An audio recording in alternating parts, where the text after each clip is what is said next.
Yeah, it feels like an eye. A little flash out there.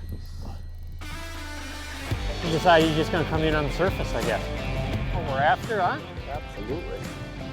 Gonna come right in. Big old head.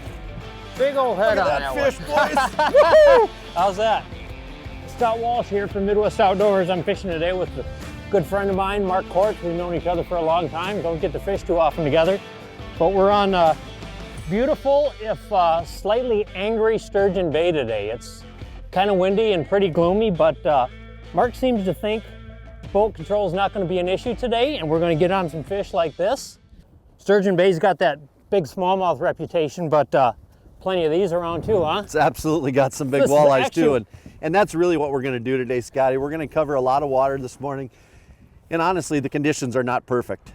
We've had a big east blow today, and so the water's really cold, so we're going to have to slow down and work these areas, but with a little hard work, good electronics, we're going to find them. All right. There's one, bud. Good one? Feels good. Gonna take a hoop.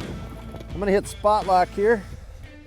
You know, we've got this wind blowing point, Scotty. I think what we can do, let's get this fish in, and then what we'll do is we can spot log and use that jog feature and just move around and break it down really tight. And she got a little spunk in this one. Finally seen the boat. Yeah? Realized it was hooked. This fish don't know it's cold water. There we go. Yeah, oh yeah, nice solid eye there, huh? Nice one, bud. You know, anytime you're fishing, especially in the springtime, when you've got an east wind and we're fishing that east shore, what it's doing is actually making the water colder. So what we had to do is move around, and now we found 53-degree water. And hey, yeah, walleye. Yeah, and we pulled up here and we were here, what, 6 casts? Yeah, 7 casts? exactly. And wham, just like that, so. Yep. So what we found here is a point, even though it's a little bit offshore here, it's actually hitting the structure and creating a current seam. So what we're doing is we're actually casting to the shore and kind of following that current seam, and these fish are holding right there. So we're using the spot lock jog feature, and what we're doing is making 10, 15 casts and moving, 10, 15 casts and moving. So what it's really doing is allowing us to break down this structure. There's a good one, Scott. All right, on the rip bait again? Yep. Yep. Tell you what, Scotty, that's Green Bay gold right there. Is that something? Look at how pretty that fish is. Yeah, that's, and you told me that like we probably wouldn't catch a ton of fish today, but when we did, they'd be good ones. Yeah. And you weren't lying. That's the second one like that. Absolutely. So what we're doing is we're actually just going along this break here, and the wind's ripping around this point. So what I want to see is where that current's meeting these rocks, and you can see how big some of these boulders are. We can come over here and hit zoom, and you can see the depth of that rock. But the other thing we can do is just basically slide the cursor over to any one of these edges, hit mark, and actually mark a waypoint, and now it shows up on my GPS, and I can actually go fish those actual edges. So, or if I mark a pot of fish, I can actually just slide the cursor over, come back and fish those fish. Hey Scotty, can you hit that talon real quick?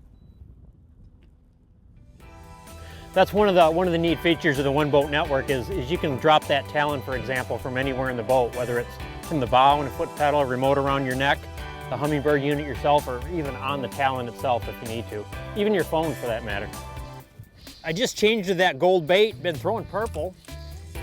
And we had a fish that we caught on this corner earlier, and we slipped down, fished another waypoint, changed colors, and we spot lock jogged back to this other one, and a couple casts in there, and wham, hit it on the fall. Feels like an all right one. Another good one. There we go. Nice work. Thanks for the net, buddy.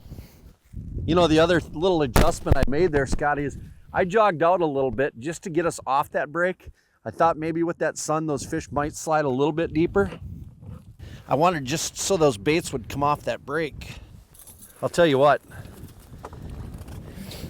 Green Bay, it's a lot of fun, Yeah, especially casting. That's a pretty fish. They are. These Real fish pretty. are absolutely beautiful. Yeah. There's a good one, Scotty. Yeah? Yep. Gonna take a net? Yeah. Really good one. Oh geez, yeah. Yeah, I guess I'm taking that. Holy. What, Awesome. What a tank. That right there is what you come to Green Bay for. Tell you what, Nice. that's what we worked hard for all What day. a beast, huh? That one's close to 30, isn't it? 29. 29. Awesome. Awesome. That's a nice looking fish too. Just for a big healthy. beast. Beautiful. Fun day on the water today, huh, Mark? It was. Yeah. Nice mixed bag of fish. Absolutely. And you know, the conditions were tough. But I'll tell you, the boat control that the One Boat Network gave us was absolutely a key to our success.